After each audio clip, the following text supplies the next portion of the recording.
they're going to buy more soybeans.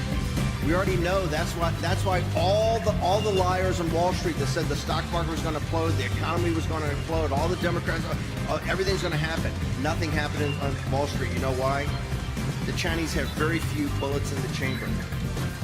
They're looking down an economic shotgun from the United States. We cut them off on technology. We can put ZTE and Huawei out of business in 30 days. 30 days. They're looking down an economic shotgun. Because the Thucydides trap crowd in the West, in Berlin, in Paris, in London, in Washington, D.C., and Wall Street, they all said the West is in decline. And that is a fundamental lie.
This was to put into Chinese law.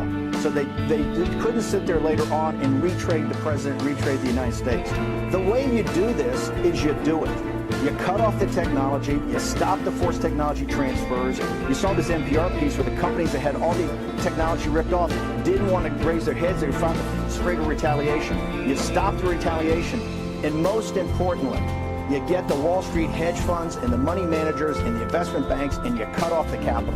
If you cut off the capital, you stop them stealing the technology, you stop the forced technology transfers, you stop them from exporting deflation and overcapacity by these subsidies of state-owned industries. If you just make them play by the rules they've already agreed to, okay, it will be a transitional period, but on the other side, China will actually join us as an industrial power. We're not sitting there. This is not against the Chinese people. I have a great affinity. I've lived there. I've owned businesses there. This is about this radical cadre, the CCP, that has an unsustainable business model.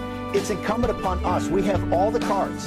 We have all the cards. And now that's what Donald Trump's showing immense leadership in trying to do this. It'd be very easy for him to sign some trade deal where they bought more soybeans and have the cheerleaders on Wall Street say, this is terrific. Have the stock market go up for a moment, right? But what he's doing is looking at the long term. What people criticize him about, he doesn't have a strategic plan. He's got it. I think Tom Friedman understands it. He just wrote about it. This cuts to the core of what the world economy is going to be, and it plays to working class people, whether those people are in Germany, England, or in the United States. The system that China has, particularly the slave labor they have now in the Chinese population, this is about this radical cadre in the CCP. You cannot possibly have this totalitarian surveillance state. It can't exist. You have the industrial democracies, okay? What we're trying to do, and I think what Trump is trying to do very thoughtfully, is to bring them into really a world system, a system that Tom Friedman and others have talked about. The problem is we allowed the City of London, Wall Street, and the corporatists to create a system that worked for them and didn't work for working class people. Whether those people are in Ohio or Michigan or Wisconsin or here in Germany. This is why Donald Trump's president of the United States, it was as J.D. Vance points out, it's the sending of the factories to China, the loss of the jobs, and the importation of the opioids because of this crisis of kind of angst that has developed this crisis in the upper Midwest. That's why Joe Biden kicked off his campaign in Pittsburgh. People understand that this is where the presidential election of 20 is going to be decided. It is where the presidential election in 16 was decided. This can be a win. The Chinese business model cannot continue, and it won't continue. You can stop it by stopping the forced technology transfers, allowing the intellectual property and industrial espionage to stop, and stop financing it. We have full capabilities in the West to stop this right now and help China evolve into a real industrial power along rules, the rule of law, and everything that they've agreed to for 20 years that they haven't played by. Not just not played by, done the exact opposite.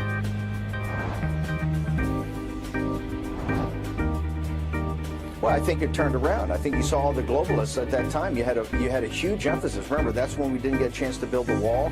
That's when we hadn't gotten our trade. We hadn't taken on China. If you look in the summer of 17, it was kind of the doldrums. And by the way, you should read, I think, the book by Woodward. I actually tendered my resignation to General Kelly on August 7th and then left 10 days later. But that was the doldrums. President Trump is now full on. He's building the wall. He's down there fighting the courts. He's doing a fantastic job in engaging on this economic war that China's been running on the United States. He's engaging the radical, Communist Party in China. President Xi and Yuan Shishan, these radicals that have taken control of China. You saw in this great effort he had in Japan over the last couple of days, which the mainstream media is focused on his Twitter feed. People in Asia are focused on how he has bound together the Japanese and the American military and the Navy and sent a very strong signal to the countries around the South China Sea that the Americans and the Japanese are going to work together to make sure their sea lanes are free. It was a very powerful couple of days for the president. So I think the president's on fire right now with this program back. He's completing the promises he made to the American people. That's why the economy's doing well, and I think that's why he's seeing an America First national security policy that people understand.